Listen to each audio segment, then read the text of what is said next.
especially in Europe, places like this. So I wasn't, that's not why I got into the study of philosophy, but I did notice that this was like immediately like something that stood out and fed my ego as a young man. When you're out there, you're having a coffee with somebody and they're complaining about their biology test and that they have to go home and study whatever some cellular structures, and then you say, "Well, I have to go home and read Kierkegaard." They're like, "Ooh, what's that? That just sounds cool, Kierkegaard, what a name. I used to love that name, Kierkegaard. It's just so cool. Even if you're saying it wrong, or Heidegger. Wow, I never met a guy ever named Heidegger before or after, like with the last name. Same with Kierkegaard, right? Have you ever met a guy with the last name Nietzsche? I actually have seen somebody with the last name Nietzsche. It was not related to Nietzsche. But these names, they have cachet in Western culture. And because they have cachet in Western culture, they have cachet in other cultures too, right? Because of the aforementioned spread of ideas. But then I noticed when I was, in my very first year of studying philosophy, that I had naturally been attracted to Plato, for example, Heraclitus, the pre-Socratics, as they call them, Aristotle, Plotinus. And eventually, when we got to Kant and Hume and Bertrand Russell, I had kind of like a natural aversion to the ideas there. And I couldn't ever understand why. I couldn't understand why I felt so attracted to one way of doing philosophy, but not another, even though they're all part of the same tradition. And then I started to think to myself, maybe this is not really a part of the same tradition. Maybe there's something else going on. When I would ask my professors, why is this the case? Why is it that these philosophers sound so different? And even though they're building off of one another, the answer was usually cast in the frame of the history of philosophy. Well, first there was Plato, then there's Aristotle, then there's Plotinus, and then there's the Neoplatonics, and then the Arabs somehow make a cameo appearance only to pass the knowledge back to Europe. Thankfully, they were like the rescuers, like Bertrand Russell says, the Arabs, and by extension he meant the Persians and Turks, that they had nothing intellectual original to offer. They had the a role as transmitters. He literally says that they just passed on the texts. And that was the view. That was the standard view, let's say, even until the late 90s, early 2000s, way before Peter Adamson's Global Philosophy Source podcast came out. And this was more or less this was kind of what I had assumed. I just assumed, okay, this is just the history of philosophy. Something doesn't sound right about it.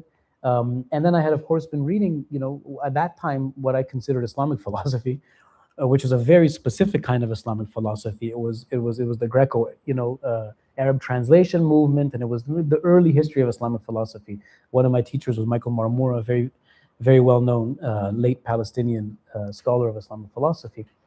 And but I was very fortunate and blessed to have read the writings of someone like Sayyid Hussein Nasr as a young man. And I remember carrying around the book called The Philosophy of Sayyid Hussein Nasr and saying to myself, this is like a Muslim Plato. But I noticed very quickly that my professors wouldn't consider that like Islamic philosophy. They'd be like, oh, that's like contemporary religious thought. That's not philosophy. So there's no definition of philosophy. If you notice, it's just what Western intellectuals do in philosophy departments. That's called philosophy. They don't have to explain themselves. They don't have to justify themselves. They don't have to lay out any good reasons for why they're there. Right? So, and you can't really push back because they just say, well, the things you're interested in are not philosophy. And then I started to notice that there's a trend here, right? That if you do Islamic philosophy or Chinese philosophy or Hindu philosophy, they're normally done in non-philosophy departments, which is, 95% of the case still till today. And so that is to say, those are like more like religions. That's like religion, and then philosophy is done by serious, sophisticated people who usually don't have much to do with religion. When you do study religion in philosophy departments, it's medieval Christian philosophy, right? For the most part, and to some extent, Jewish philosophy. All right. Now, but if you have a view like that and you accepted a position like this, then your understanding of philosophy not only is the entire horizon determined by the way academic philosophy is done, but you limit the possibilities of the kinds of questions you can ask that are considered philosophical. And this was exactly the problem that I had as a student, was why is it that I'm so intrigued by the question of scripture and how scripture mediates truth? Who determined that that's not a philosophical question? Especially when a lot of the early philosophers, even in the Western tradition, themselves were engaged with scripture. Look at St. Thomas Aquinas, for example. right? And who's considered a philosopher. Plotinus was considered a philosopher, and then I read Ibn Arabi, but he wasn't a philosopher. Now, when I asked, now, that's really strange, right? The two of them are often likened for very good and bad reasons. So the argument that generally has been presented, and this is by and large still the case amongst many, many scholars of Western philosophy, is that, well, you know, that's either religion or it's important for historical reasons, but this is not what we do here in these departments. Here, this is like, you know, it's detached philosophical inquiry. But then you come to realize that there's nothing like a detached inquiry in any discipline. They're all subject to certain traditions and genealogies of interpretation, and they all belong to very particular ways of looking at the world based on the questions that they can ask and the questions that they do ask. So right off the bat, you have a problem because either you have like this inferiority complex, right? And you cannot ask the questions that interest you because you're already told from a very young age that these are not philosophical questions. And then the minute you start asking those questions, they say to you, you can only do them in a religion department, not in a philosophy department, or in a Near Eastern Studies department, or an East Asian Studies department, as the case may be. And I remember one year, I think it was my second year, I was 20 years old. I thought to myself, what would a source book look like in philosophy? And this was like a question that I had at that time. And the reason I had that question was because I'd taken like some medieval philosophy courses, and they had like 3 different source books in just medieval philosophy. And it was all Aquinas, Duns Scotus, St. Augustine, and so on and so forth. But it was a really interesting source book. And I thought to myself, wow, is there anything like this for like Islamic philosophy? I found there were some. There was one on Islamic political philosophy, which my own teacher had contributed to. There were a few things here and there. I heard of an anthology of philosophy in Persia that was coming out by Sayyid Hussein Nasr at that time, but that was called Philosophy in Persia. So they were like, see, it's Persian. It's not the West, right? So that's the way they dismissed it. But then I thought to myself, if this is the case with Islamic philosophy, that there are no source books really out there like this, then what about other traditions? What about Chinese philosophy? What about Hindu philosophy? And I noticed that each of them had at least one representative, really good source book. And like the Radhakrishnan, for example, for Hindu philosophy, and there were some very good ones out there. So when I started bringing them together, I had like one small little one in Islamic philosophy, another source book in Hindu, another source book in Confucian, and I had like 9 books basically. And I'm like, this is the way you, right? And I remember just carrying them all back from the the stacks of the library and putting them on the desk and thinking to myself, how do I even make sense of any of this? So it was from that early period that I thought to myself, maybe one day somebody should do this. I never thought that opportunity would arise for myself. But when I would push back with my professors now, a little more, emboldened and with the feeling that there's something there that's missing, the answer was always very straightforward. It was like I said, the aforementioned, well, that's not philosophy. But when it became sophisticated, it would be something like this. It would say, oh yeah, that actually is really important, philosophy. Yeah. And the best way to engage it, then they would suggest, would be to compare it with a Western philosopher, right?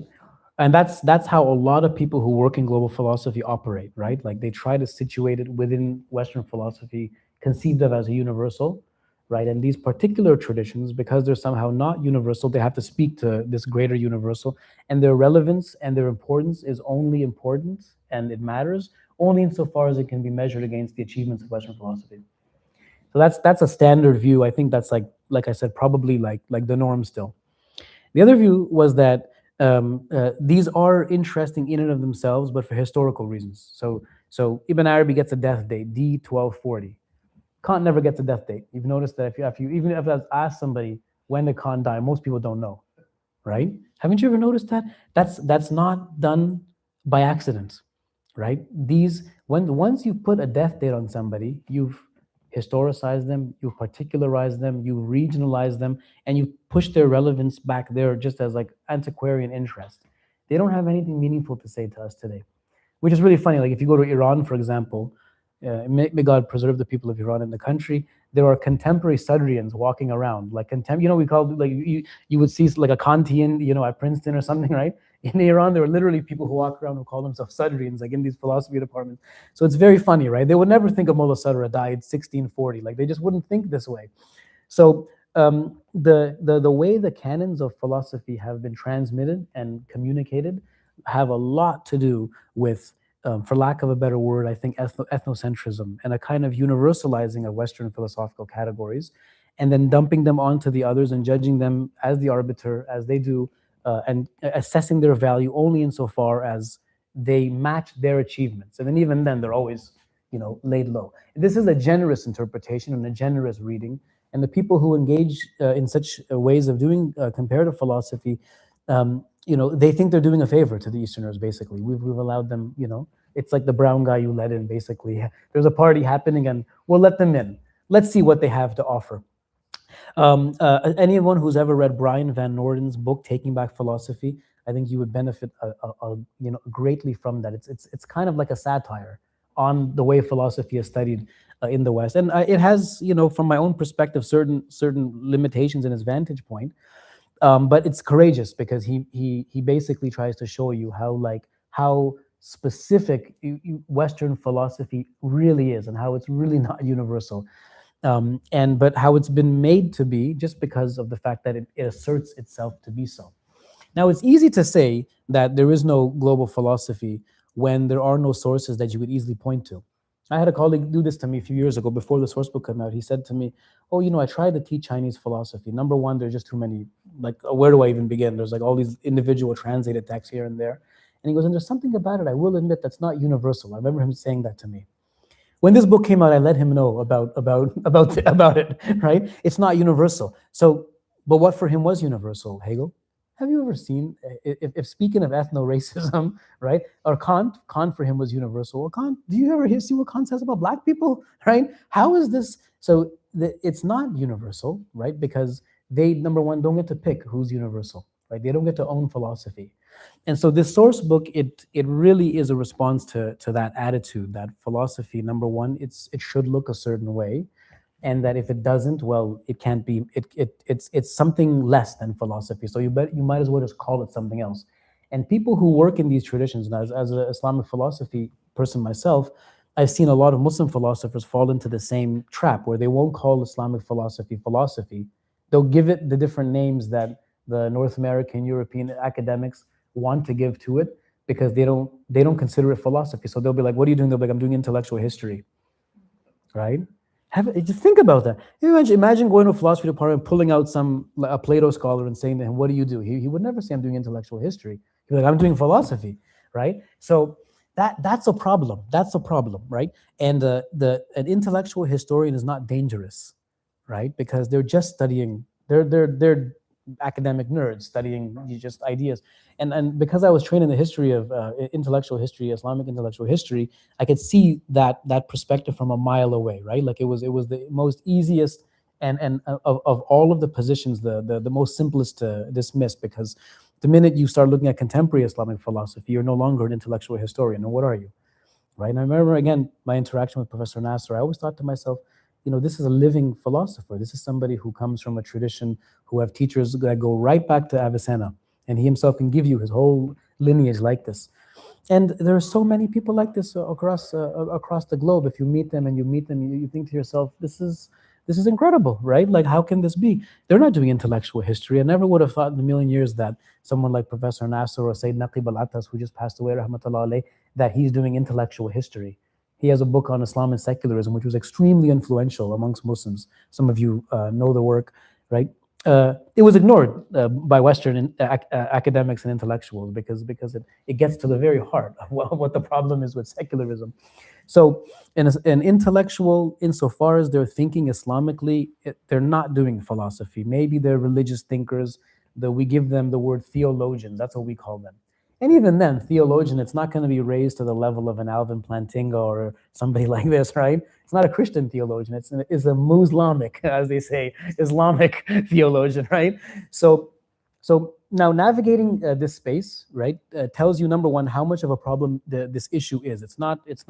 You cannot just simply assert that there are different philosophical traditions. You have to be able to see all of the problems and kind of sift between all the weeds and pull out what's really at stake.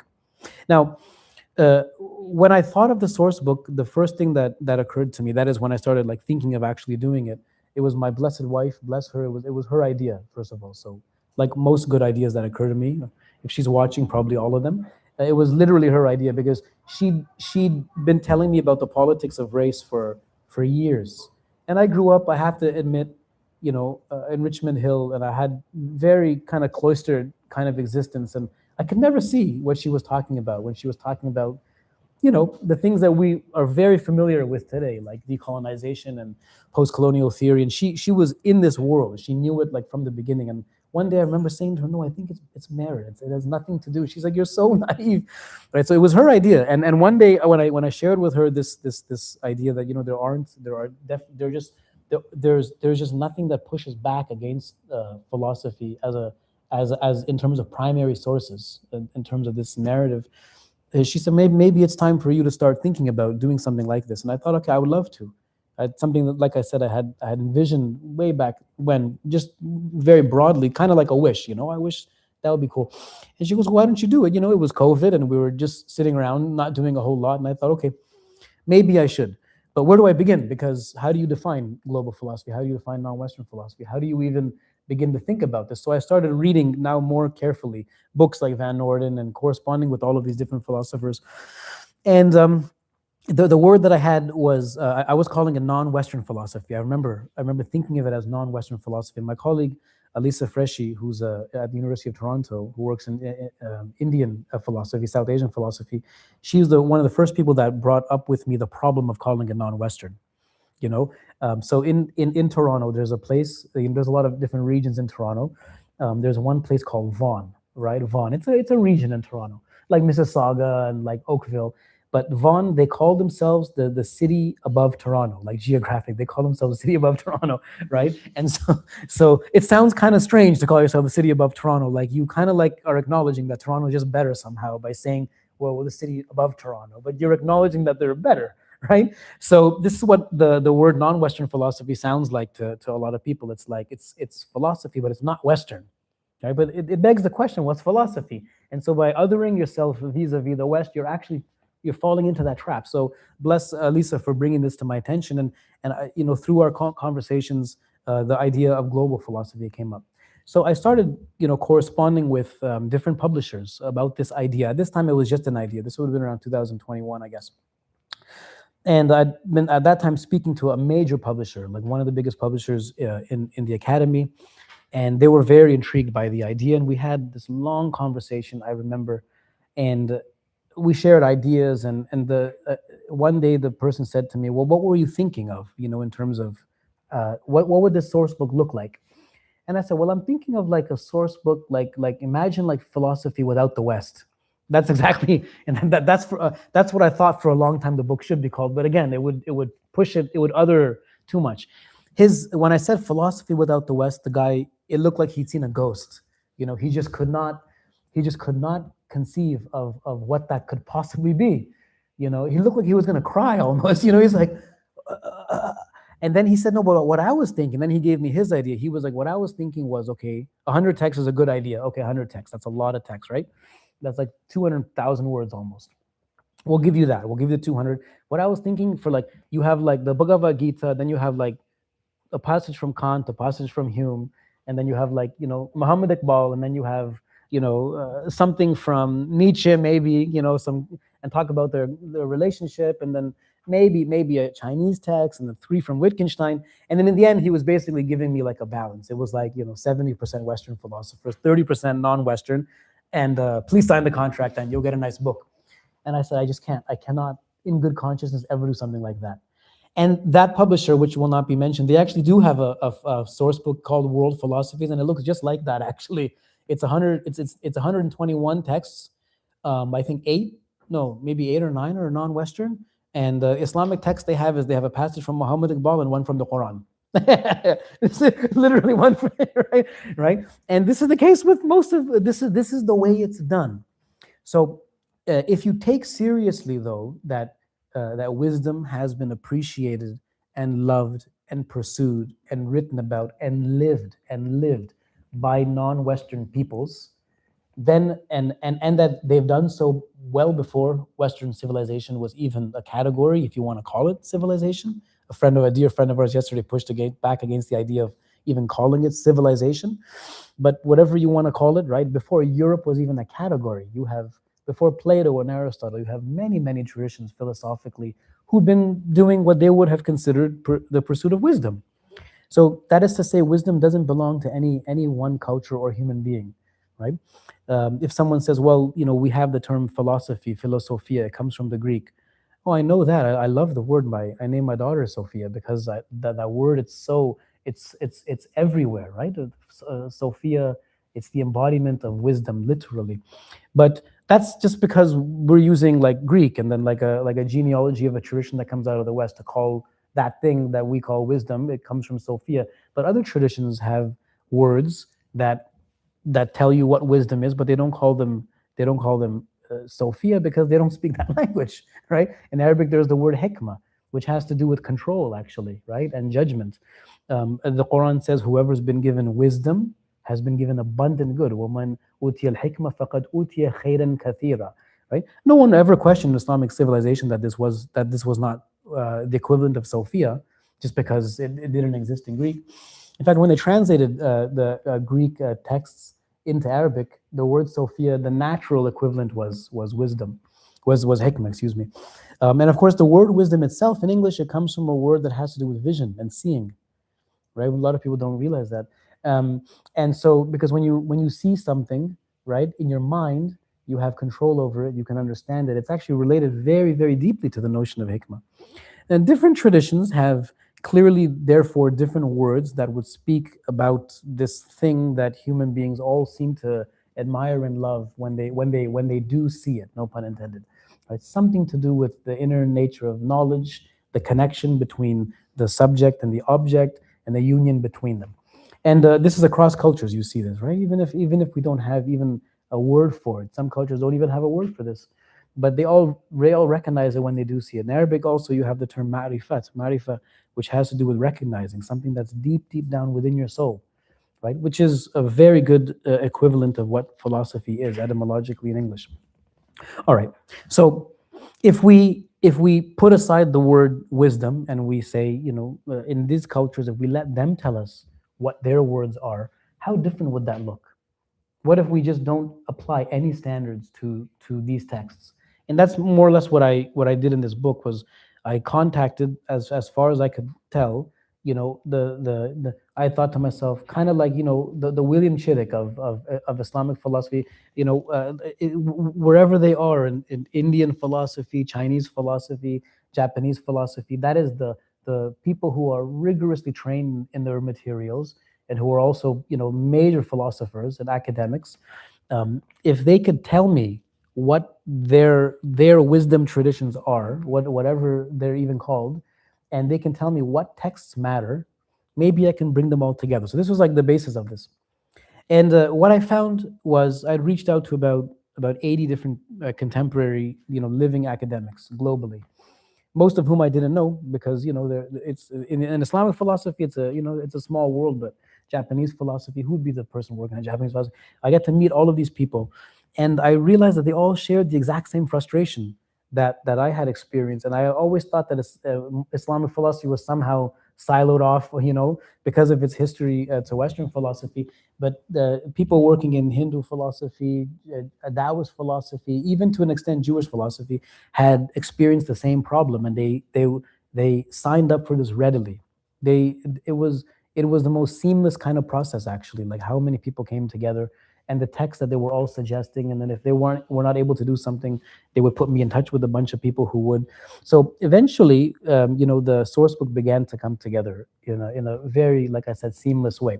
That first publisher, I didn't sign up with them, and then I was put in touch with Equinox, which is a much smaller publisher in Europe, in the UK, and who have a very, a growing reach. But the thing that struck me as interesting with Equinox was, number one, they not only wanted to sign up the source book, but they gave me my own series in global philosophy. So before the source book came out, one of our first books was in Hindu philosophy, which is Hina's advisor has written, and we have a number of books that have already come out, different philosophical traditions. But this has always been seen as kind of like the flagship book in that series.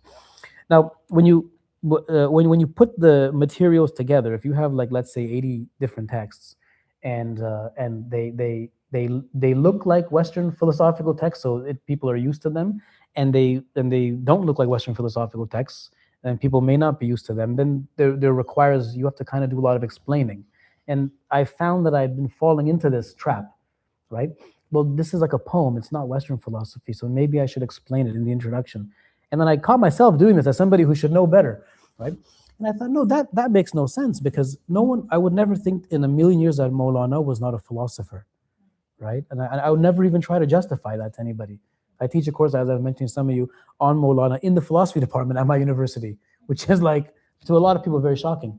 So then I had to contend with not just the category of philosophy or wisdom as found in different traditions, but with the forms of philosophical inquiry.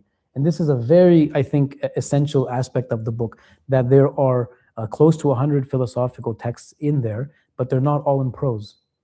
There's a lot of them that are in poetry. Some of them are interviews.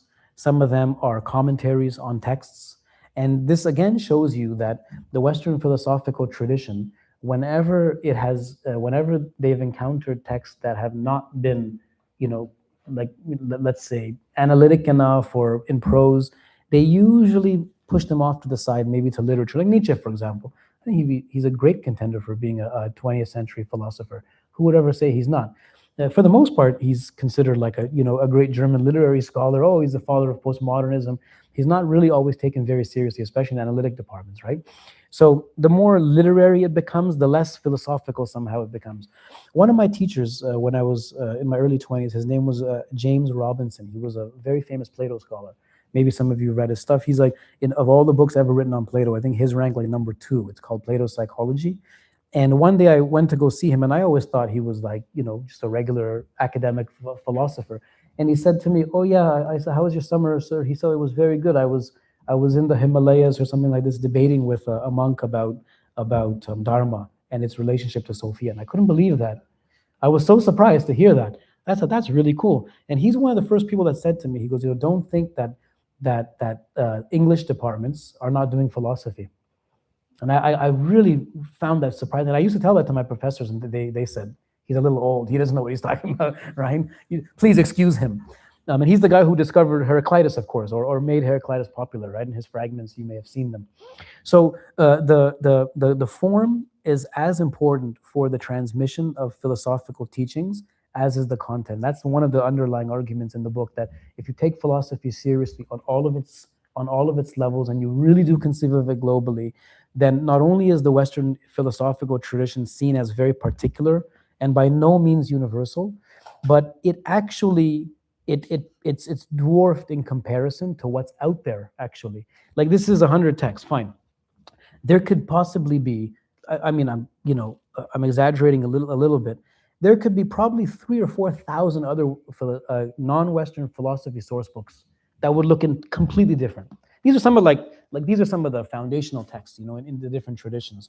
But you can do them many, many different ways. I mean, think about it. Western philosophical texts, the source books, there are over 3,000 of them. Think about, all the Poemen readers and all of these readers that are out there, over 3,000 of them. The Western intellectual tradition, as a textual tradition, like, think of the Loeb Library, right?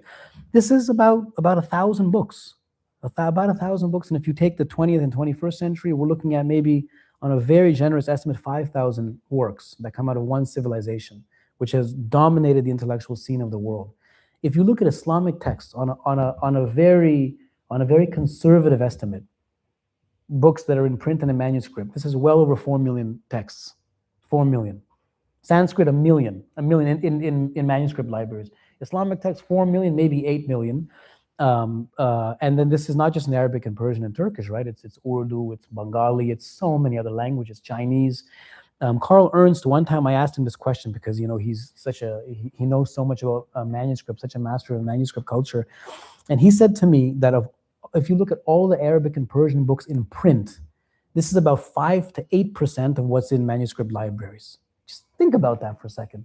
Think about the responsibility that we have. This is with respect to Islamic civilization, Islamic thought, and then now bring that to a global scale. We're talking about millions and millions of texts that exist, that ask extremely profound and important questions often anticipating what you find in the Western intellectual tradition, sometimes on par with the discussions, but sometimes taking them in very, very different directions. So the argument that these texts are not meaningful, well, it obtains if you've not read them, right? Like some of my colleagues, they're just, oh, well, it's not meaningful, but you haven't actually read them. So here, the attempt has been to, bring home the form and the function of these texts, and to lay them out as generously as possible. And when I say non-Western traditions, I should nuance that a little bit, because we do have Native American texts in here, about 7 of them. In fact, the earliest text that I received in the source book all came from Michael Fitzgerald, who's very, very much tied to the Native tradition, and who has like copyrights on all of these texts, and gave me a whole bunch of generous writings. And one of the things that these texts mention, and it kind of, it shocked me when I had read it. It's a vision that takes place amongst many of these native elders, which would go back to maybe the 1600s, maybe so the 17th century, and it's a vision that has been transmitted until the present. And this elder has basically a premonition. He says, "I had seen these naked white barbarians entering our lands." So way before, like think about the discovery of America, right? Entering our lands and bringing a white substance and getting everybody addicted on it.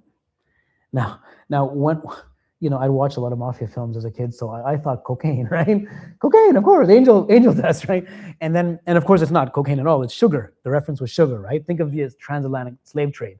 So that just blew my mind, right? Like now, no one would consider that a philosophical insight, but why not? Because number one, it tells you something about the future. It's based on an insight, and it comes from practical lived experience.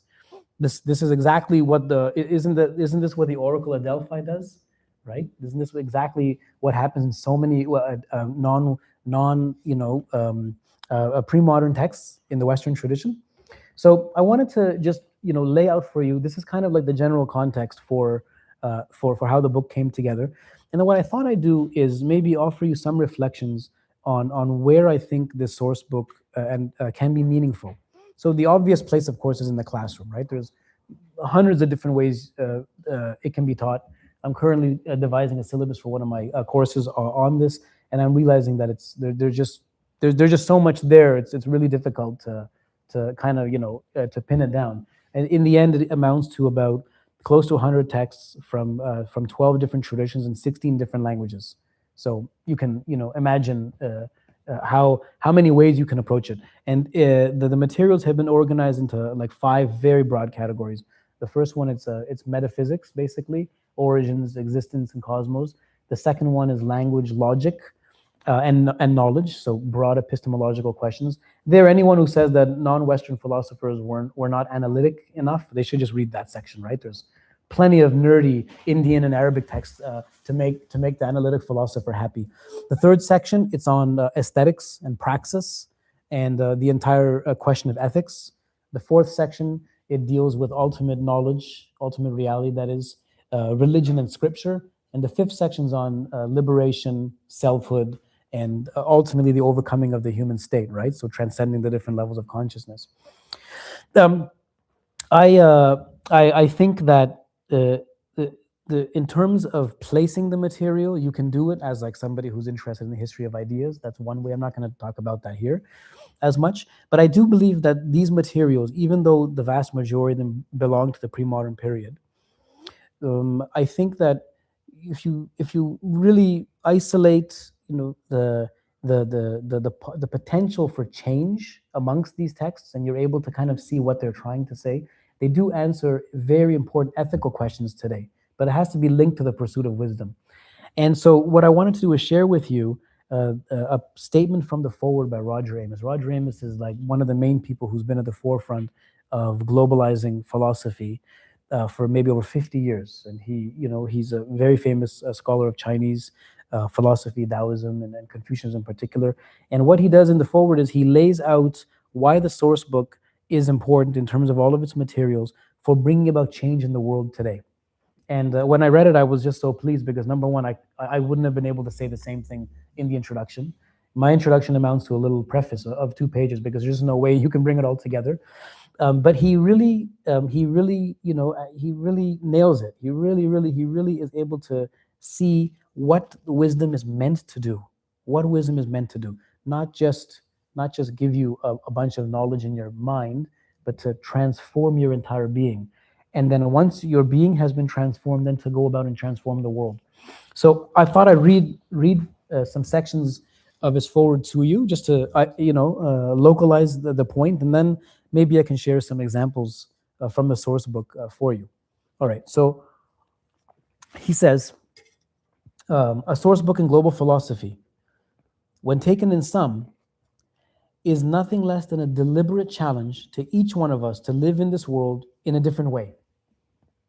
Each of the representative entries in this volume has been selected, introduced, and translated by a leading expert in the various areas of world philosophy. One after the other, they are frames in a kaleidoscope of the ideas and values drawn from the canons of world culture that are available to us as human beings, here it is, to rethink our present trajectory and to make the changes in our values, intentions, and practices needed to rescue us from our galloping human predicament. So he's saying, this is not just a source book of ideas, but they can apply directly to our current world situation. And then he'll give you specific examples. He continues, in reflecting on the human condition, we might say that we are living in the best of times and in the worst of times.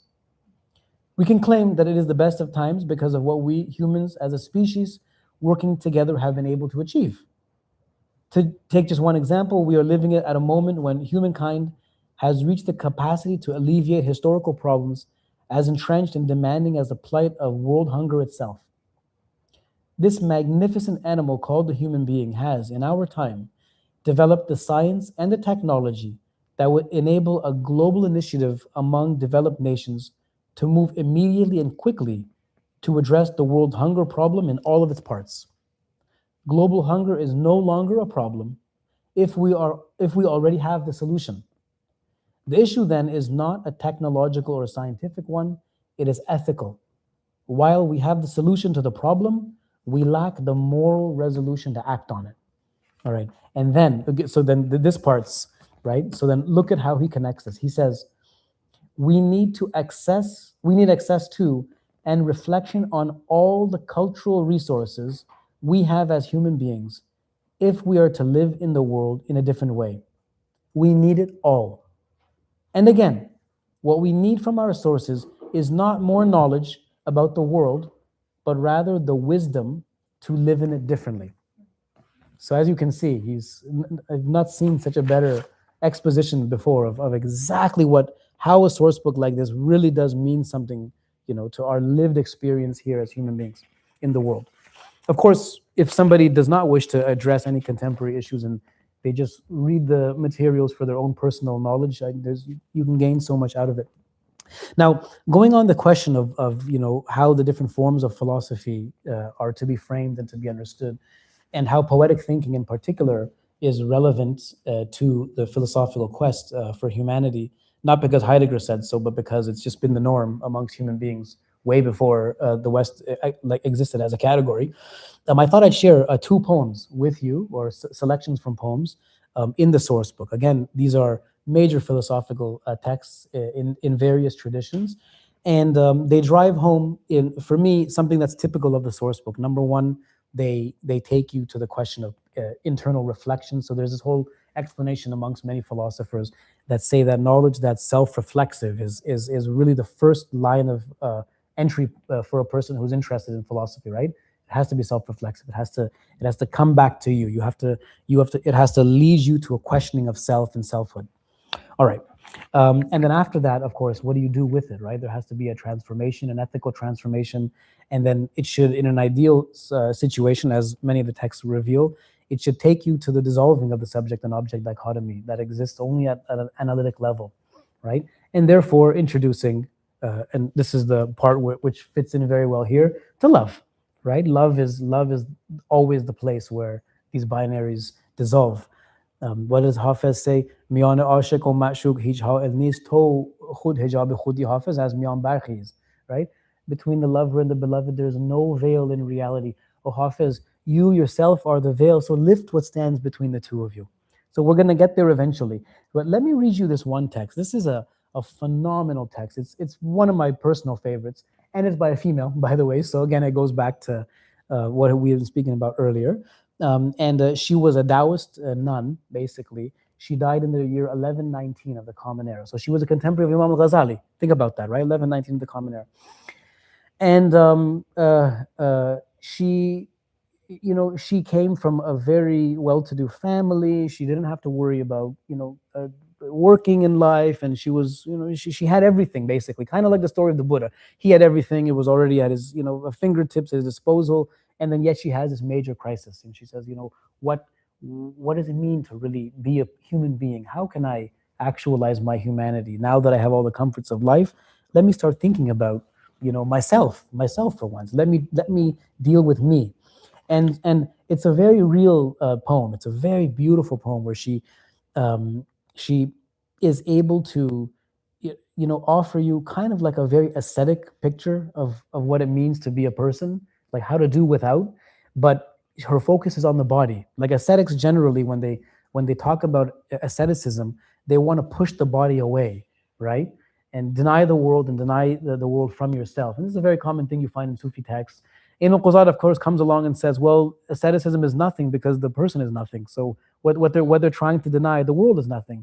So asceticism is nothing, right? You can't deny the world because it's not there, right? She has her perspective here, as you'll see.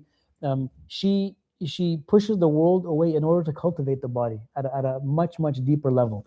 And her name was Sao Wenyu, okay? Sao Wenyu. Sao Wenyi, excuse me. All right, here we go. So this is what she says. This is her poem. It's called The Song of the Ultimate Source of the Great Tao. I will speak to you all of the process from beginning to end. But the rest of life comes from the true breath. Think about the relationship of breath to the body and life. This is where everything comes from. The brilliant spiritual body has the longevity of emptiness that is not empty. It is a numinous mirror that contains heaven and the myriad things, all of the heavens and the earth, everything that's contained under the azure dome and the cosmos itself. The supreme polarity spreads the subtle mystery, and therefore human beings obtain oneness. Having obtained oneness, guard it carefully so it won't be lost. If palaces are empty and unoccupied, the spirit will spontaneously dwell in there. Yet if these numinous residences are agitated and distressed, the blood and fluids will dry up. That is, you'll die. Your body will die. Sorrows, joys, thoughts, and worries, indulgences and labors all consume and decay the body. Morning and evening, we unconsciously collect injury after injury, destroying and corrupting the essence and spirit until there is no foundation. Little by little, one is worn down and declines in health. When there is nothing left, the primordial harmonious spirit departs. It is said that the meditative mind can be cultivated while walking and sitting, yet only the sage can achieve that level. The original sprouts are tender and delicate. The root of knowledge is easily bewildered and misdirected. Relying on emptiness and humility and concentrating on the essence, one is able to enter the paradise of quiescence. Everything must begin with solidifying the foundation until one reaches the state where there is nothing that non-doing leaves undone. What a line that is, right? There it is right there, right? There's nothing that non-doing leaves undone. Think of Wu Wei, right? Actionless action. Gradually eradicating distracting desires and thoughts, firmly retain the essence and spirit, even in dreams. My current bitter existence is hardship piled on hardship. Trees are my food, and grass my garment. But I am alone and at peace. If the heart knows the great source but cannot put it into practice, it is because fame, achievement, and ego are major illnesses. Find a quiet place to practice. Strive for self-composure. sitting with great focus. Do not seek fame or compete for profit. Sever human emotions and be altogether apart from worldly affairs. With an intense determination, how could others become impediments? With the supreme teachings, who could restrain me? What is the value of sounds that reach the heavens? Horsemanship and literary essays are unimportant. Splendorous garments and sumptuous meals are all mindless. What value lies in accumulated jade or piled gold? Clever crafts, essays, and poems, these numerous achievements impede the path of cultivation. They are just like thin fog and light smoke, purposeless like falling flowers and willow fluff. So now, so far, what she's been doing is she's really giving you like a Zuhdi view, like push this whole dunya away. But then she brings the body, it's kind of like inscribed back into the pattern of nature. And then so the numinous body, the cultivated body, it itself is at one time the enemy, but then it's also the friend, right? Once it's been perfected. So she continues, fluttering between heaven and earth, they are incapable of becoming rain or dew. Fame or body, which is more dear? For half our life, we just mindlessly follow along. Now here it is. One should cultivate spirit and energy, but it would be a wasted effort if spirit and energy are not peacefully commingled. It would be such a pity to have this wonderful body be like a golden palace without a master residing in it. One should use different methods to call back the master. Let the master stay in sealed emptiness without being made to work. Within nothing, there is something wonderful, but grasping it is hard. Nourishment for the child must come from the mother. Put aside brilliant arguments and expel intelligence. Retract the essence and spirit and just be a fool. A persistent and unified heart moves toward the future. The great source will never disappoint you. All right. Now, imagine taking a philosophy class, introduction of philosophy, and reading that instead of, let's say, I don't know, Parmenides' poem, which is also very deeply spiritual, but it's not interpreted that way. How different would a course look if this is where you begin, right? I just wanted to share that with you. I thought that was a really, really touching example. And there's a number of really, key Taoist texts in the source book, which are personally, you can get so much out of them. One of my favorites, which I won't read here to you because it's just too long. It's called Happiness and Long Life. And again, it's about methods of cultivating longevity, physical longevity, but again, not one in which the body is somehow laid prisoner to the world, right? But quite the opposite.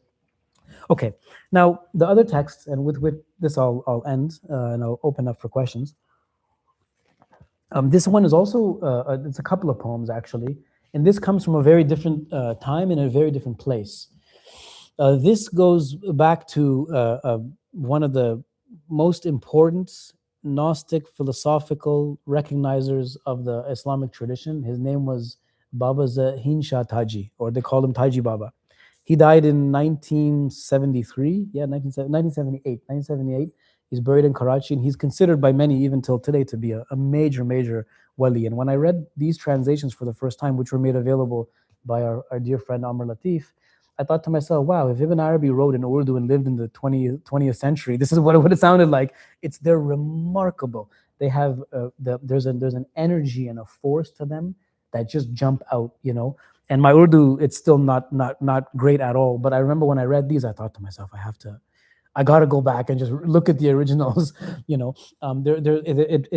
Of course, many of the tropes you're familiar with. If you're familiar with the Persian literature, you'll see many of the discussions.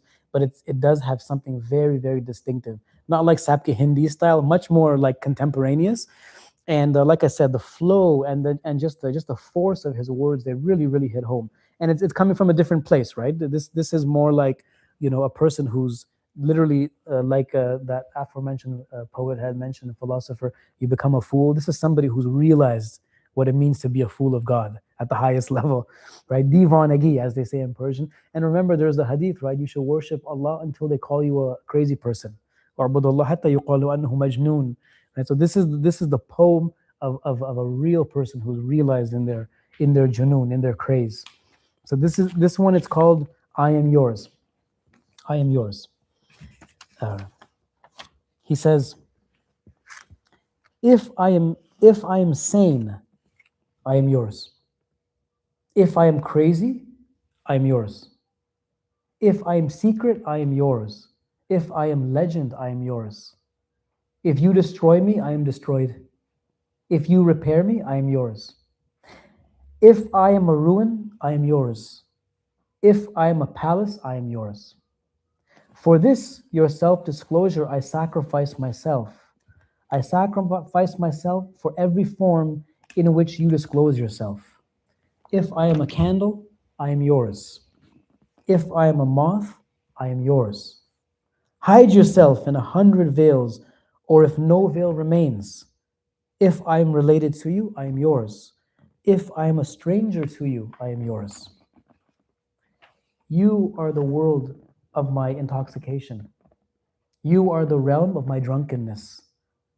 If I am a wine glass, I am yours. If I am a wine house, I am yours. Every particle of Zahin's existence, this is the poet, every particle of Zahin's existence from head to foot is your picture. O you who ruins the Kaaba of the heart, if I am a house of idols, I am yours. What more is left to say after that? I want to memorize this poem, so inshallah, if when I die and I meet Munkar and Nakir, I can recite this poem to them. What can they say? How will they reject anybody who comes with that poem?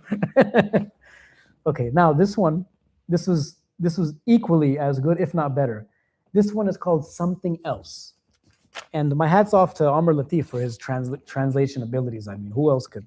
Oof. This one's called Something Else. Here it goes like this.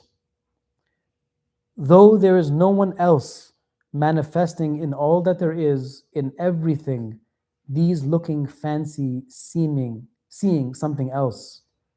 You are not other, I am not other, no is not other, yes is not other.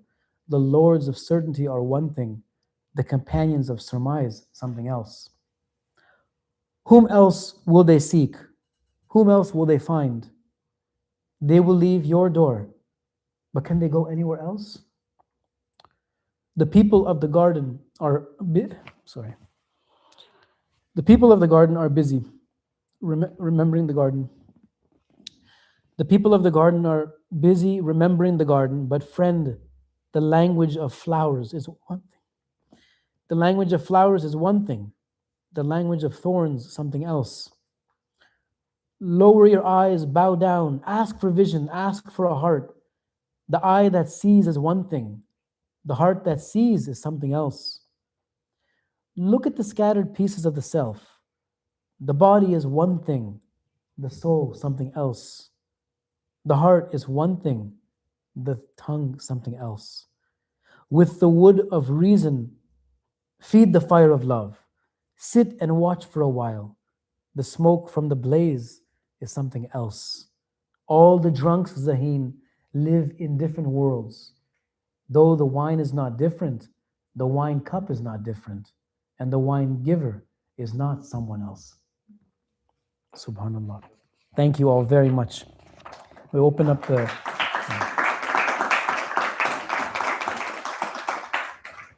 Maybe, one of the things that I think that has been lost in contemporary circles in philosophy is the tears that liquefy the soul and melt the heart.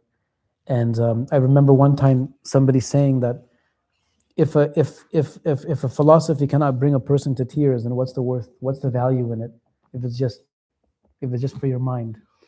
So that's another way we can evaluate the worth of the text in this book, right? Is what does it do to your heart? What does it do to you? Good. So maybe we can have some questions, if there are any, or comments or discussion, and I'm open. I'm all yours. Bismillah. You don't have to say anything either. It's fine.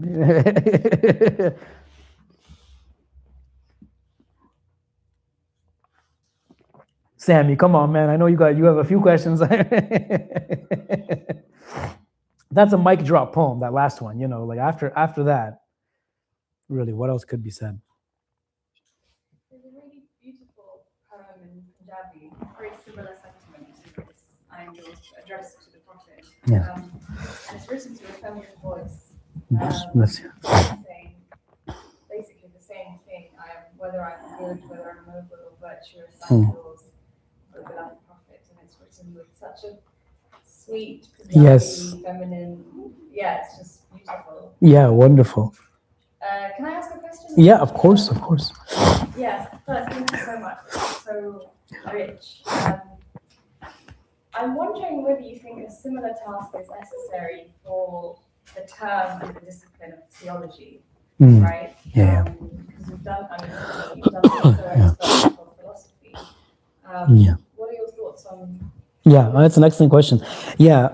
So just to repeat it and make sure did you to repeat the question? Yeah, because for those on Zoom participating, the question was, like, so this has been done for philosophy, or at least the argument has been made.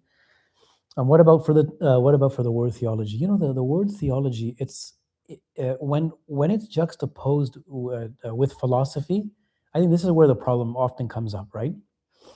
Because what is theology at the end of the day, right? It's like Professor Chittick explained it. After all of these years of his expertise, he comes down with the formulation. He goes, "Oh, it's God talk in all of its forms," right? Right. And the one, that's such a simple statement, right? There's a world of meaning in there, and a world of expertise, because yeah, like if they're all talking about God as poets, as philosophers, as theologians, as Quran commentators, like where do we draw these distinctions from? Like this is theology, this is Quran commentary, right? So on and so forth. At all these years working on tafsir, one of the things I realized was that number one, our categories for Quran commentary are all ridiculous, because like the theorization has been done by people who've not read them for the most part, or if they have, they read like one little piece of them. You read someone like Razi, they often call Fakhruddin Razi a philosophical theologian. That's the new word they're calling him, or they call him a rationalist. He's not the kind of rationalist that the Western tradition is used to. This is a man who he was munawwar. He's filled with light. Even though Maulana pokes fun at him sometimes, he says, "And darin basar khira rah bin budi, fakhr razi razdan din budi," right? If in way of knowing that intelligence could figure out the way, then Razi would be the mystery keeper of religion, right? So he becomes like a straw man, like Ibn Sina in the Poetic tradition. But nevertheless, it wasn't lost on anybody that this was a serious intellectual, spiritual figure. His Quran commentary is unbelievable. There's so much halaj in his Quran commentary, right? Makes you wonder: is he a theologian? Is he a philosopher? So I think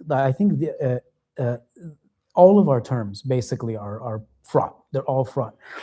If theology is God talk in every level, and if the pursuit of wisdom in many of these traditions are by and large God talk, then really, what are we onto here, right? Sure, many of the philosophers, like reading Hindu philosophy, I realized, and I never would have ever known this before, because for me, Hindu philosophy meant Vedanta. That's what I was familiar with. I was reading Ankur's book when I was, going through the manuscript, and I remember getting a headache sometimes reading this stuff and having to take Advils, because I was reading like Hindu Asharites, basically, right? I couldn't believe how heady and intellectual it got, at that level. And of course, because a tradition, if it's integral, if it's concerned with God at the highest level, that doesn't negate the analysis of discrete concepts and things that would be recognized as an analytic philosopher as the only element of philosophy. It's integral. It concerns everything, right? Even like if you look at, the Patanjali Yoga, for example, right? That's a yogic text. It's in the Sourcebook. It's one of the texts. It's also one of the texts that the Muslims loved a lot, right? They had that translated into Arabic quickly. So the task on one level is somewhat similar, but the word theology, it's much more diverse, right? You have departments of theology closing down everywhere in the world, even in the UK now. I mean, like, I think it's one of the last places where you'll find departments of theology. In North America, there are very few. I think Georgetown still has a department of theology. It's usually Jesuits, right, who are involved. In Germany, there are now Islamic theology departments, and there's some very good work being done by Leila Demiri and others in that place, and distinctively looking at things from an Islamic theological lens. But you'll notice that no one's ever questioned the nature of what theological inquiry is. You can't do Islamic philosophy exactly in a place like that, right? It's concerned with the sources of Islam, it's concerned with Quran, it's concerned with Hadith, general God talk amongst Muslims. But it's that's a step in the right direction. I think that if we could do something like that for theology, the problems that you run into would be similar cultural issues, but at the same time it would be much harder to pin down, because if theology really is theologia on every level, then what are you going to, like Shakespeare, for example? Is that like Shakespeare? Like I've been going back to Romeo and Juliet lately. There are profound lines right when they first meet at the ball scene. It's all about saints and the touch and sainthood. And I thought to myself, this is remarkable. I got to go read what Martin Lings has to say about this. It's remarkably theological language. So I do think that's a possibility. I just don't know how much it would catch on, right? Because also another thing is that um, theology, by virtue of the way the modern discipline has been formed around it, it hasn't influenced all the other sciences and social sciences in the way the philosophy has done, right? So, like, for example, like you'll get like some anthropologists who they have like philosophical ideas that they're drinking. They don't even know where they got them from, right? But they come out of certain pedigrees in Western intellectual tradition. And whether they know it or not, they're then taking those standards and measures and they're applying them now to their own field. Theologians have not been so successful across the social sciences in that regard because it's always been dismissed. Now, the other problem, of course, is that religious studies, the modern discipline of religious studies, they're always trying to like show how they're not doing theology, right? And that I'm in a department that's just like that, right? That's why I'm kind of like not really at home there. I'm more at home in philosophy.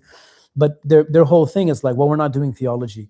Well, you kind of are, but it's just in a different way, right? Your God talk. It's the God of post enlightenment reason. That's what that is, applied to Evans, Pritchard, and Weber, and all of these theorists who then write about religion.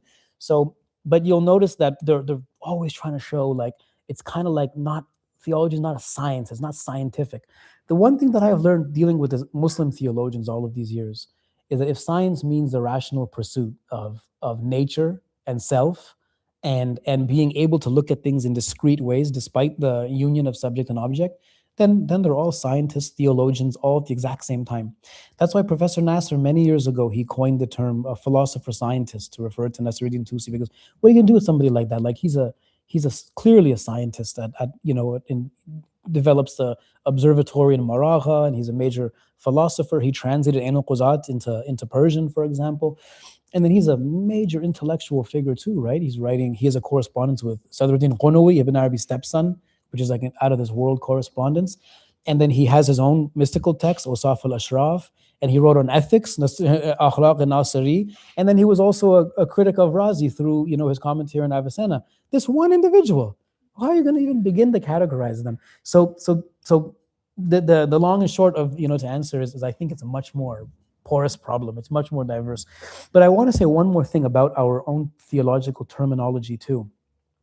You'll notice that even the word theology, right, that as we use it in comparative context, that again comes out of a particular tradition where the theologia has mattered the most.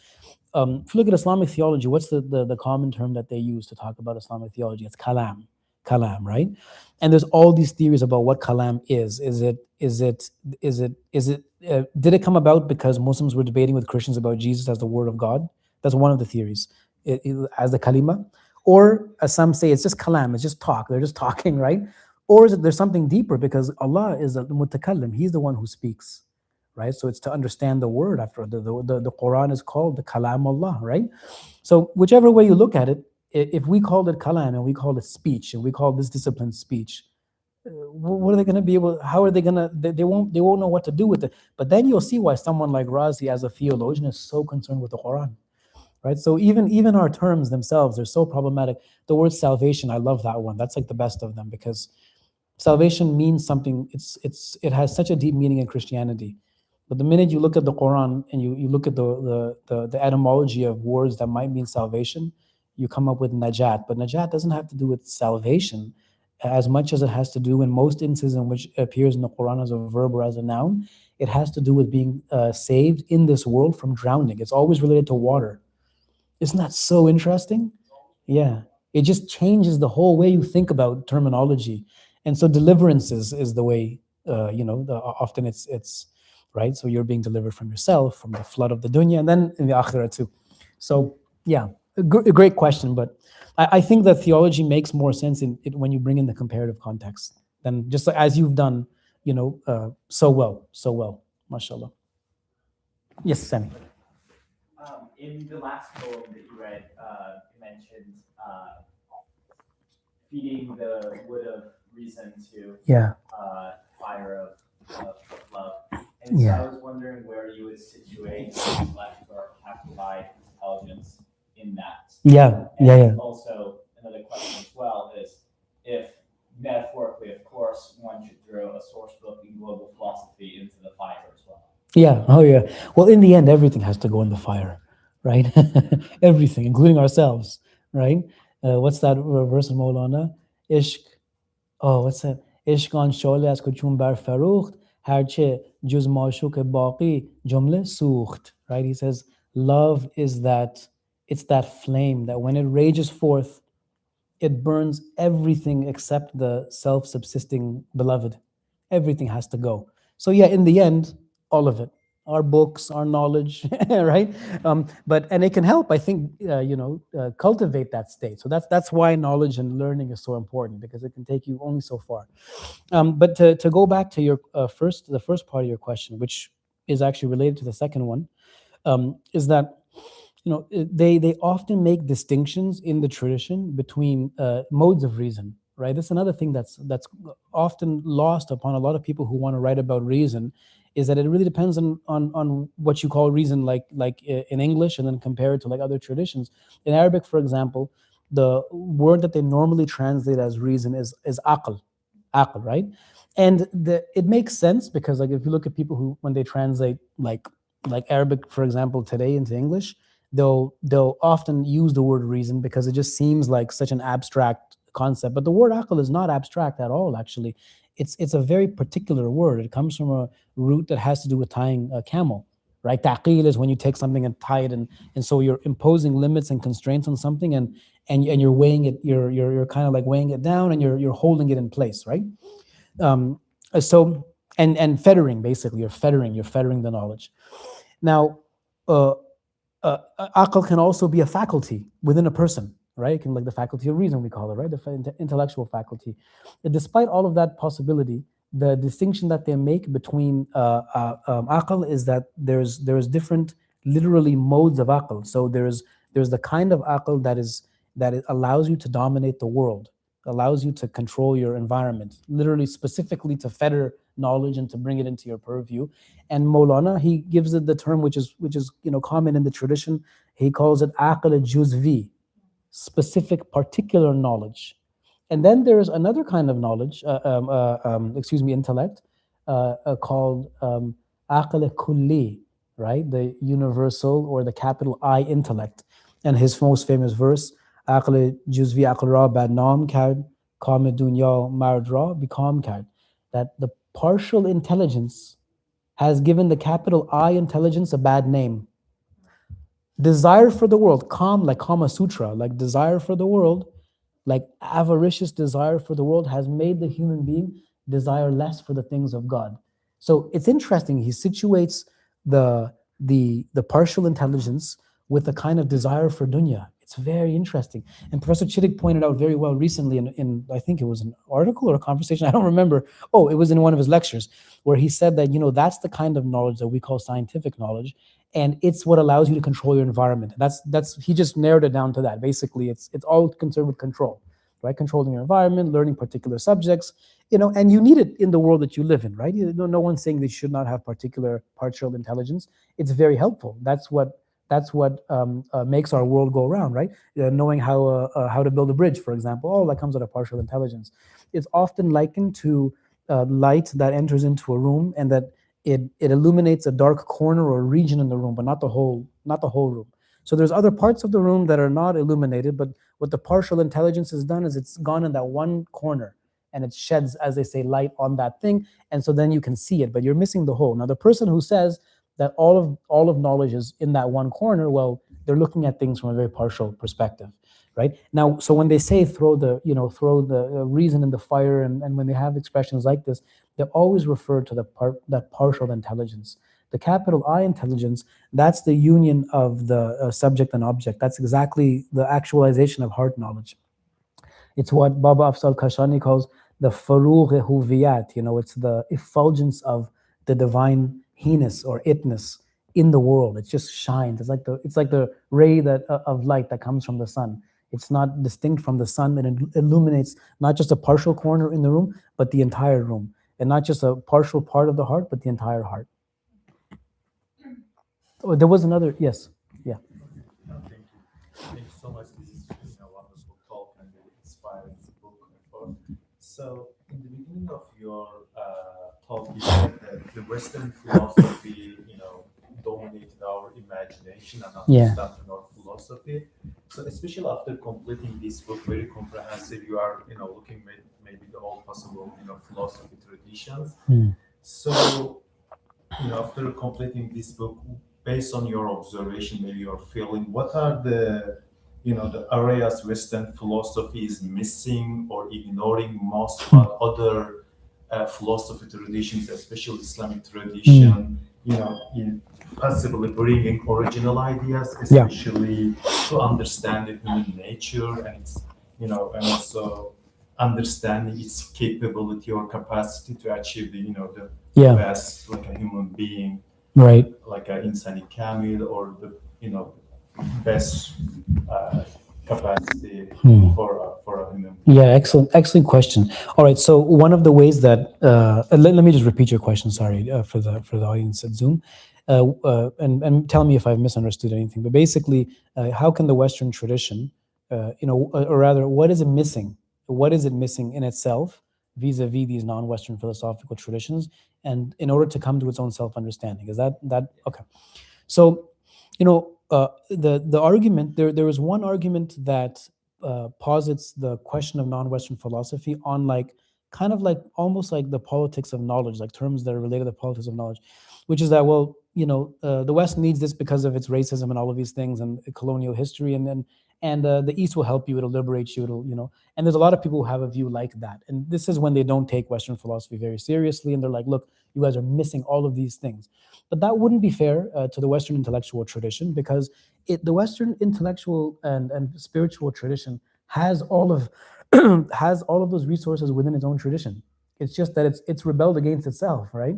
And this is one of the main theses that Professor Nasser puts forth in some of his earlier books, like Knowledge and the Sacred. Henri Corbin, for example, has written extensively about this as somebody, major French intellectual, introduced Heidegger to the French-speaking world, and then later discovered Islamic philosophy, and then realized that, the Western tradition had failed itself, turned against the many of its own luminaries. You think of if they had access to the real traditions of Jakob Boehme, for example, or Meister Eckhart, or Blake even for that matter, right? They have a lot of the resources that they need to go back, even just on ethical terms, to what Roger Amos was speaking about, to resolve this problem of just, bifurcating knowledge and proliferating really selfish control of the universe and the world just for human gain, really. And it's really a philosophy that's become one of just might makes right. Intellectually, it's the case. And then as we're seeing in the world today, it's playing out, on a very, particular physical plane, which is wreaking havoc in the world. So one thing that they can do is they can go back to their own resources. That's one of the, and there's plenty of materials. I always think to myself, one of my professors when I was a student, she was teaching Kierkegaard and Nietzsche this course, and one day she was talking about how life is meaningless and there's just canons of interpretation, and she had this kind of smug way of hiding behind Nietzsche, but really putting forth what was probably her own perspective and Nietzsche's perspective, but it was coming out and everybody was just like they accepted it. It wasn't questioned. And I thought to myself, if somebody like that had encountered Blake when they were in second year university, right? And how different would it have if they had read Dostoevsky, let alone Blake, and seriously read Dostoevsky? Maybe they wouldn't have been so nihilistic, even though Dostoevsky can take you to sometimes pretty dark places, right? But he's just fun. He's more fun than a lot of these other guys. So that's the first part of it, is that they need to recover what they've lost themselves, right? And then where these non-Western traditions, so to speak, can help is on so many levels. Like, for example, activating that imagination you were speaking about, very important, right? The whole relationship between imagination and knowledge, between aesthetics, like a genuine aesthetics of self, and the appreciation of art, and the art of the body and the self. They can draw on all of these, and I feel that the reason I use poetry often to illustrate these points is because poetry does not need an explanation for itself on one level, right? Either you're with it or you're not with it. And I when I was at NYU Abu Dhabi, I was around a lot of people who were interested in literature, but they didn't really care about like religion, or like they were probably secular for all that I know. But whenever we talked about poetry, it was just somehow on an exalted plane, right? Like everybody understood, oh, poetic knowledge is another kind of knowledge, and it strangely enough mirrors our own experience of the world, right? So the more human beings, Westerners, non-Westerners, can be in touch with forms of knowing that mirror their experience of being human in the world, the closer they'll come back to themselves. And so any form of knowledge that can do that, it'll help. Poetry is one way, and dialogue is another important way, which is why Plato was so important, because that dialogue form is something that's been lost in learning. Yes. Is there a question from online? Yeah. Yeah. This is Hajar saying, seeing as the Quran honors and values wisdom, philosophy, I'm intrigued to know if in your research you found there to be a difference between Islam and philosophy, or you found them to be similar, or even on some level the same thing. Yeah, a good question. All right. So is wisdom, however we define it, somehow related to Islam? I think that's the right. That's the Islamic philosophy. Yeah. Well, the word for Islamic philosophy, like it's hikmah. That's one of the common words, right? So the Muslim philosophers never thought that they were doing something other than fulfilling the Quranic injunction to seek wisdom. There's a famous prophetic saying, right? "Utlub al-ilm walau ila bisin," right? Go search for knowledge, go seek knowledge, even unto China, right? And Sin being far, very far. You got to, and the Sahaba took that seriously. They literally went to China, right? Well, it's incredible how where these people ended up within 50 years of the Prophet's death. Is incredible. So there's also the saying that hikmah dalatul mu'min, right? That knowledge, wisdom, it's the stray camel of the believer. He grabs a hold of it wherever he finds it. So they've always seen the act of doing philosophy as nothing other than the pursuit of wisdom, which is why Al-Kindi, in the very famous text of his that's been translated, many times into English, he says, we're not xenophobes. Basically, we're not culturally chauvinistic. If there's wisdom wherever it is, we take it, right? There's nothing that contradicts wisdom. Wisdom is wisdom, and that's one of the reasons why it's kind of strange if you see somebody emphasizing that wisdom looks like this, and everything else that doesn't match that is not wisdom. Well, that kind of contradicts what wisdom is. Wisdom is a universal thing. You can't particularize it just because you have military supremacy in the world. It doesn't work that way. That's why, going back to the aforementioned article by Oludamini Ogonaike, he says, in a very profound statement, which I've shared with some of you before, he says, if Africa had superior military, maybe today we'd be reading Kant in an exotic German studies department. Exactly. Yeah. Another mic drop. Yeah, yes. I have a question. Yes. Forgive my morbid curiosity, but my parents sent me away to work when I was 12. And Yeah. when that happened, my grandfather gave me a poem by Rudyard Kipling. Yeah. named If. Yeah. So you read the poem you read second from before. Yeah. Was that written before Rudyard Kipling, or was that written after? This will be after. Yeah. He died. Zahin Shah, 1978, I believe. 1978. Yeah. Kipling. Yeah. Yeah, and Kipling, I think that particular poem, maybe I don't know exactly, but it would have been maybe 1930, something like this. Yeah. It's after. But there are a lot of poems that, when you look at like cross-culturally, like the act of poetry, even in poetry that's not explicitly religious, or maybe with no intention of being religious at all, what poetry can do so well is it can expose the limitations of language, right? And the particular horizons where an experience kind of matches your own ineffable experience of reality. But you have language and you have words, and then you kind of have like some kind of interstitial space between them. That's where poetry resides. It's like the barzakh. Think of poetry as like a barzakh for all forms, right?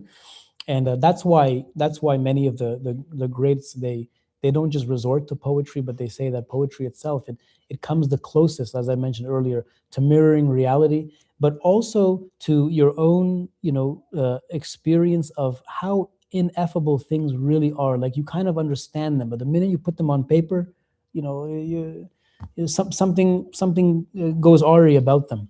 And that's why poetry is always the language of love, right? Generally speaking, if you were to express love to somebody and do it in prose, it might sound one way, right? If you did it in poetry, you can get away with a lot more, right? But you can also communicate what's so incommunicable in love. To go back to that poem by Rumi, right, that I've mentioned many times before, Har chi goyam ishq ra sharh bayan, chun be ishq ayam khajal manam az an. Garche tafsir zaban roshan gar ast, lik ishq bi zaban roshan tar ast. Because whatever I say about love, by way of commenting and explaining, when I get to love, I'm always ashamed at what I've said, because you can't really say love. Uh, Even though the explanation with words is clear, that love which is tongueless is even clearer. Yes. Salah. Recently, I just started reading Braiding Sweetgrass, if anyone knows a little bit. So it weaves Native American beliefs with, and the author is, partially Native American, also a scientist with scientific grounding. And one of the things it starts with is, and like the contention is that, the myths, for example, obviously the creation myths, the myths that we tell ourselves are how we approach the world. And going back a little bit to how we were talking about like this idea of dominating the universe. So she starts with, the indigenous creation myth of Sky Woman. Right, yeah. It's a lovely, She creates Turtle Island. Yeah. But she contrasts it kind of a bit, what I thought was a little reductive and in a very disdainful manner. And then there's the story of Eve, Oh, right, yeah. So right. Sky Woman has a reciprocal nurturing relationship with the earth, with Turtle Island. Whereas with Eve, it's a story of exile and shame, and then also with humans kind of then, I don't know, maybe addressing that with domination. But right. I don't understand that. That's definitely not the Muslim world. I was just thinking that, right? We have Allah's different qualities, right? There's not just the sort of the masculine domination, there's the nurturing and qualities of Allah. So I just wondered about that. And I feel like Sayyid Nasser has sometimes, touches on those themes a little bit. Yeah, absolutely. So the thought that I had was, well, she should have read the Quran to begin with, right? It's a book, as one of my teachers once said, that's sacred to one of every 4 people in the world, right? Yet how many people actually read it, right? Right? It's so important to understand the world that we live in. The Quran, it's really a book. It's a book for humanity, even if you don't believe in religion. Even if you hate religion, and you have to acknowledge that it's such an important part of our experience. As human beings, as Westerners. So from that, just from the perspective of the cultural heritage of humanity, it's important. But often it's not considered, right? Because of that whole fraught Judeo-Christian tradition way of looking at things. But it's such a problematic category. So in the Quran, what happens, right? Number one, it's not Eve's fault, right? She's not, right? And certainly the menstruation cycle and these things are not like punishments, right? That's not a part of the Quran narrative. They slip, right? They slip, and then God says, you enter down into this world, right? Ihbitu minha. And when they enter, they turn to God. Right, they acknowledge that they've wronged themselves, because that's what we all do to ourselves. We've wronged ourselves, right? We make the mistake. Like Shams Tabrizi says, you should be like your father Adam. He forgot one time. Asa, in the Quran, the word is used as asa. He disobeyed one time. After that, never again, right? So be like your father. So, but then what happens? God turns to them, right? And they receive these beautiful words from God, and He guides them and He gives them mercy. So right off the bat, the whole picture is very different from the Quranic anthropological perspective, and that's the reason why you have a lot of like important Sufi texts and philosophical texts in the tradition that lay out this creation myth, so to speak, right? Or the human anthropos foundation myth, along lines that come very close to like love literature and the manifestation of mercy, simply because it was always seen, number one, as a part of God's plan. If you pay attention to the Quranic wording, God tells the angels before He creates Adam, "Inni ja'ilun fil ardi khalifa." He already decided this is going to happen, right? And then, of course, then the drama plays out. So it's not like God was surprised, right? Oh, wait a second, I created this being, and obviously it's not like that. But when they enter into this world, what then happens is all of the possibilities that were not real possibilities before, they were virtually things that they had to become manifest, and they had to kind of come out of Adam. Now they begin to manifest themselves. And the main thing is love. That's why the greatest text in the tradition on this question, it's by Ahmad Sam'ani, the famous author of Repose of the Spirits, translated by Professor Chirik. And that whole book, it's basically a commentary on the divine names, but it's done so from the perspective of the loss of love and the recovery of love, and Adam as the archetypal example of the person who fell away and who has to regain that home. And that's all of us. All of us are Adam, right? So again, treatments like that, I've used to this kind of stuff. And I always think to myself, I wish they just knew more about the Islamic materials. And no one really has an excuse anymore because, well, there's so much stuff that's available in English. I remember many years ago, Jordan Peterson, I think he was on, I don't know where he made this claim that he can't understand Islam or something like this. And I thought, well, why can't you understand Islam? Such a smart guy. He's kind of, what do you mean you can't understand Islam, right? Well, it's because he's saying, literally what he's saying is, well, as a Westerner, I have these frames of reference. I'm not willing to let go of them. And everything has to be judged from this perspective. On whose terms? Well, on his terms, of course. So, of course, if you're that close-minded, you're not going to understand anything, let alone other traditions, right, outside of Islam. So, we need, like Roger Amos said, we need all the cultural resources. We need all of them. And we're lucky because we have all of these materials in English. And then now there's the Sourcebook and at least 100, other reasons for why we can't make statements like that or be excused anymore. No one should be excused anymore. Yeah. Is there any literature, other than I guess about exploring that, like the relationship of the human with the rest of creation? We use the term khalifa, Yeah. and it's, I guess what was being compared there was this idea of domination, whereas I think we have which is probably not a genuine Christian position as well. Yeah. But more of like Yes. of the Khalifa that takes care. Whereas I feel like maybe some indigenous cultures have more of like. Oh yeah, of course, because of the sacredness of nature. Yeah, so, absolutely. Do we, Oh yeah, there's plenty. Oh, there's so much material. Once you realize the questions themselves, once they're no longer framed in Eurocentric Anglo-American terms, then you see how liberating it is. All of a sudden, there are questions that totally, we all think about these things, right? But now you're like, oh, I can actually ask these questions, and these are legitimate problems, legitimate intellectual questions, and people have been thinking about them for centuries, right? It's not just us today in the 21st century. We're in need of all of those resources to be reminded, right? For these things to be brought back to our minds. In the Islamic tradition, yes, there's plenty of material in English in terms of scholarly expositions. There's two things that stand out. One is Professor Chirik has an essay. It's called The Anthropocosmic Vision of Islamic Thought. That's essential reading for exactly this question: how everything is just so intimately tied into the human being who's at the center, of the cosmos, right? And all the relationships that obtain by virtue of that ternary, you'd say, the human being that is as themselves, the cosmos, and of course God and his signs as found in the cosmos and within the self. Professor Nasser has a very, very scholarly exposition of this issue on a cosmological level. It's a book that he published many, many years ago called An Introduction to Islamic Cosmological Doctrines. And until today, no one's ever, supplanted that book.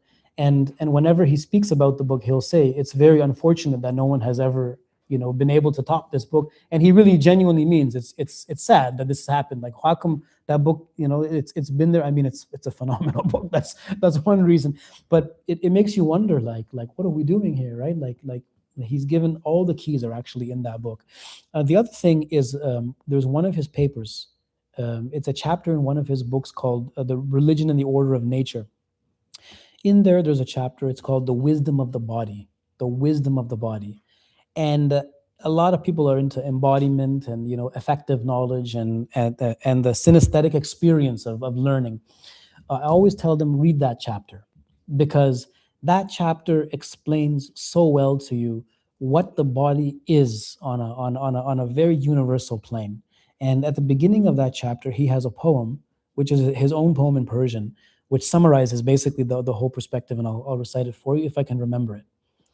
He says, Has dar jism razhay nahan, hikmat san padshah jahan, ro bekhwan ayahay hikmat o bar tan o jan o bar zaman o makan. Was that there is in the body there are many hidden secrets. It's nothing other than the artisanry of the King of the world.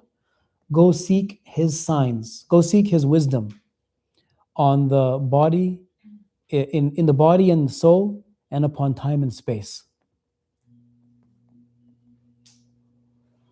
So, subhanallah. Okay, is that okay? Good, okay. Thank you all very much. Thank you. Okay.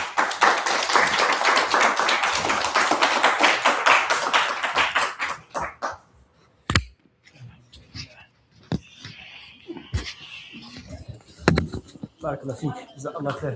Thank you all very much. Coming out on a rainy day.